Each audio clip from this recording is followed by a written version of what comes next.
was the very beginning of spring. The first time I came to Copenhagen in 1924. March. Raw, blustery northern weather. But every so often the sun would come out and leave that first touch of warmth on your skin. That first breath of returning life. You were 22, which means I must have been 38. the same age you were when you came back to Copenhagen in 1941. So what do? Put on our boots and rucksacks. Take the tram to the end of the line. And start walking. Northwards to Elsinore. If you walk, you talk. Then westwards to Tisvilde. And back by way of Hilleron. Walking, talking, for 100 miles. After which we talk more or less nonstop for the next 3 years. We'd split a bottle of wine over dinner at your flat in the Institute. Then I'd come up to your room. That terrible little room in the servants' quarters in the attic. And we'd talk on into the small hours. How? How? How did we talk? In Danish? In German, surely. I lectured in Danish. I gave my first colloquium and I'd only been here 10 weeks. Yes, I remember it. Your Danish was already excellent. But you did a terrible thing to me. A half an hour before it started, you casually say to me, "Oh, I think we'll speak English today." But when you explained... Explain to the Pope? I didn't dare. That excellent Danish you heard was my first attempt at English. My dear Heisenberg. On our own together, though? My love, do you recall? What language you spoke when I wasn't there? You think I had microphones hidden? No. No.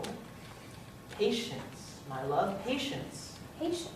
You sounded a little sharp. Not at all.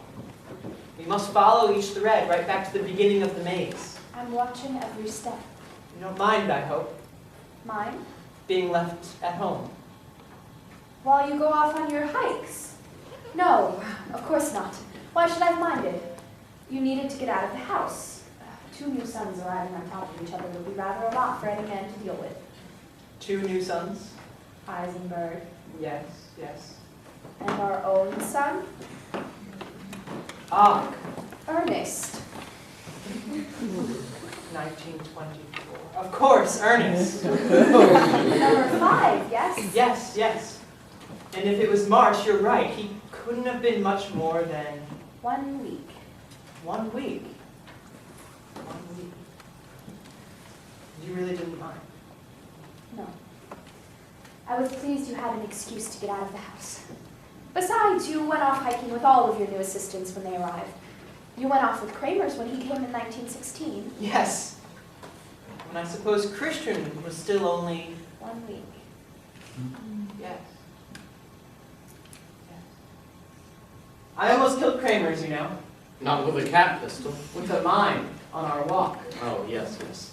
The mine, yes, you told me on ours. Never mind Kramer's, you almost killed yourself. A mine washed up in the shallows. And of course at once you compete to throw stones at it. What were you thinking of? I have no idea. A touch of Elsinore there, perhaps. Elsinore? The darkness inside the human soul. You did something just as idiotic. I did it. With Dirac, in Japan, you climbed the pagoda. Oh yeah, the pagoda. And you balanced on the pinnacle. According to Dirac, on 1 foot, in a high wind. I'm glad I wasn't there. Elsinore, I confess. Elsinore, certainly. I was jealous of Kramer, you know. His Eminence, isn't that what you called him? Because that's what he was. Your leading cardinal. Your favorite son. Until I arrived on the scene. He was a wonderful cellist. He was a wonderful everything. Far too wonderful. I liked him. I was terrified of him. I was terrified of all of them. All the boy wonders you had working here. They were all so bright and accomplished. But Kramer's was the heir apparent. While the rest of us were out working in the general study hall, he had the private office next to yours. Like the electron, the inmost orbit around the atom. He didn't think much of my physics either. He said you could explain everything about the atom using classical mechanics. Well, he was wrong. And very soon the private office was vacant. And there was another electron on the inmost orbit. For 3 years we lived inside the atom. With other electrons on outer orbits all around us, all around Europe. Max Born and Pascual Jordan in Göttingen. Yes, Schrödinger in Zurich, Fermi in Rome, Chadwick and Dirac in England. Joliot and de Broglie in Paris. Gamow and Landau in Russia. Everyone in and out of each other's departments. Papers and drafts of papers on every international mail train. You remember when Gauchman and Uhlenbeck did spin? There's this one last variable in the quantum state of the atom that no one can explain. The last hurdle. and these two crazy Dutchmen go back to this ridiculous idea that electrons can spin in different directions. And the first thing everyone wants to know is, what line will Copenhagen take? I'm on my way to Leiden as it happens. And it turns into a papal progress. Pauli and Stern are on the platform, waiting to ask me what I think about spin. You tell them it's wrong. No, I tell them it's... Very interesting. I think that's precisely the word I choose. Then the train pulls into Leiden. And I'm met at the barrier by Ehrenfest and Einstein. And I changed my mind because Einstein, you see, well, I'm the Pope. He's God. Einstein has made relativistic analysis, and it resolves all of my doubts. Meanwhile, I'm standing in for Max Born at Göttingen. So you make a detour there on your way home. Yes, and you and Jordan meet me at the station. Same question. What do you think of spin? And when I get off the train at Berlin, there's Pauli waiting for me on the platform. Wolfgang Pauli, who never gets out of bed if he can possibly help it. And who's already met me once at Hamburg on the way out. He's traveled from Hamburg to Berlin solely to see you for the second time. And to find out how my ideas on spin have developed en route. All those years. Those 3 short years. 1924 to 1927. From when I first showed up here to work with you. To when you departed to take up your chair at Leipzig. 3 years of raw, bracing northern springtime. After which we got quantum mechanics. We got uncertainty. Europe in all its glory. A new enlightenment. With Germany back at the heart of things. And who led the way for the rest of them? You and Niels. Well, we did. We did. Is that what you were trying to get back to in 1941? Something we did in those years. Something we said. Something we thought. I keep almost seeing it out of the corner of my eye as we talk. Something about the way we worked. Something about the way we did all those things. Together. Together, yes, together. No. No? No, not together. You didn't do any of those things together. Yes, we did. Of course we did. No. Every single one of them you did when you were apart. You worked out quantum mechanics on Heligoland. It was summer by then. I had my agent. And on Heligoland, on your own, on a bare, rocky island in the middle of the North Sea, you said there was nothing to distract you. My head had begun to clear. I suddenly had this sharp image of what atomic physics ought to be like. I realized we had to limit it to the measurements we could actually make, to what we could actually observe. We can't see the electrons inside the atom. Any more than you can see the thoughts in Niels's head or Niels the thoughts in yours. We can only see the effects that the electrons produce, on the light they reflect. But the difficulties you were trying to resolve were the ones that we'd explored together. Over dinner at the flat, on the beach at Tisvilde.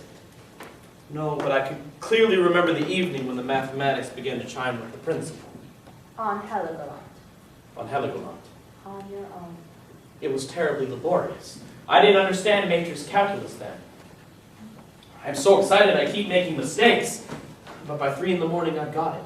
And suddenly, I'm gazing through the surface of atomic phenomena into a strangely beautiful interior world. A world of pure mathematical structures.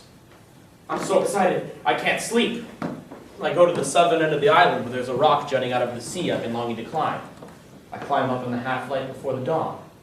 And lie on top, gazing out to the sea. On your own. On my own, yes. And I was happy. Happier than you were the following winter back in Copenhagen with all of us. What with all the Schrodinger nonsense? Nonsense? Come. Schrodinger's wave formulation. Yes, suddenly everyone's turned their back on your wonderful new matrix mechanics. Because they couldn't understand it. And they can understand Schrodinger's wave mechanics. Because they learned it in school. We're going back to classical physics. And when I'm a little cautious about A little cautious. Not to criticize, but... You describe it as repulsive. the physical implications were repulsive. Schrodinger said my mathematics were repulsive. I seem to recall you used the word... I won't repeat it in mixed company. In private. But by then you'd all gone mad. People thought you were simply jealous. Someone even suggested some sort of bizarre kind of intellectual snobbery. You got extremely excited. On your behalf. You invited Schrodinger here. To have a calm debate about our differences. And you fell at him like a madman. Before he can get even his bags off the train, you pitch into him. You hound him from first thing in the morning till last thing at night. I hound him. He hounds me. Because you won't make the least concession. Nor will he. You made him sick. He had to retire to bed just to get away from you. He had a slight feverish cold. Margaret had to nurse him. I dosed him with tea and cakes to keep his strength up. And yet you pursued him into the sick room and sat on his bed and hammered away. Perfectly politely. You were the Pope, the Holy Office, and the Inquisition all rolled into one. And when Schrodinger fled back to Zurich, and this I will never forget, this I will never let you forget, Bohr, you started to take his side. You turned on me. Because by this time you'd gone mad. You'd become fanatical. You were refusing to allow Schrodinger's wave theory any place in quantum mechanics. You completely turned your coat. I simply said that wave mechanics and particle mechanics were alternative tools. Something you often criticize me about. If something works, it works. Never mind what it means. Of course I mind what it means. What it means in language. In plain language, yes. What something means is what it means in mathematics. You think so long as the mathematics works out, the sense doesn't matter? Mathematics is sense. That's what sense But is. in the end, remember, we have to be able to explain it all to Margaret. Explain it to me. You couldn't even explain it to each other. You kept on arguing into the small hours every night. You both got so angry. We also both got completely exhausted. It was the cloud chamber that finished you. Yes. Because if you detach an electron from an atom and send it through a cloud chamber, you can see the track it leaves. But it's a scandal. There shouldn't be a track. Not according to your quantum mechanics. No track, no orbits, no tracks or trajectories. Only external effects. But there the track is. I've seen it myself, as clear as the weight left by a passing ship. It was a fascinating paradox. You love the paradoxes. That's your problem. You reveled in the contradiction. Yes, and you could never understand the suggestiveness of paradox and contradiction. That's your problem. You live and breathe paradox and contradiction, but you can no more see the beauty of them than a fish can see the beauty of the water. You know, I sometimes felt I was living in some sort of windowless hell. You don't understand how aggressive you are. Prowling up and down the room in that maddening way of yours as if you're going to eat someone, and I can just assume who it's going to be. That's the way we did physics, though. No.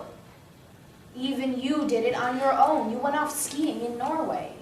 Yes, well, I had to get away from it. And in Norway, on your own, you worked out complementary. You had to do something to keep the blood going round. It's either physics or frostbite. Yes, and you stayed behind at Copenhagen. And begun to think at last. So you're much better off apart, you two. Getting away from him was as liberating as getting away from my hay fever on Heligoland. I shouldn't let you sit anywhere near each other if I were the teacher. That's what I did in certainty. Walking around Follet Park one horribly raw February evening. I turned into the park and I realized I'm completely alone in the darkness. I began to think about what you'd see if you could train a telescope on me from the mountains of Norway. You'd see me walking on the street, by the street lamps next to on the Blekdamsvej. Then nothing as I vanished into the darkness. Then another glimpse of me, next to the lamppost, next to the bandstand. Because that's what we see in the cloud chamber. Not a continuous track, but a series of glimpses. A series of collisions between the passing electron and the various molecules of water vapor. It's like your papal progress to Leiden in 1925. What did Margaret see of that here at home? A picture postcard from Hamburg, perhaps. Then one from Leiden, one from Göttingen, one from Berlin. Because that's what we see in the cloud chamber. Not even the collisions themselves, but the droplets of water that condense around them. As big as whole cities around a traveler. No, vastly bigger still. Whole countries even. Germany, Holland, Germany again. Because that's what we see. There is no track, only a vague list of countries visited.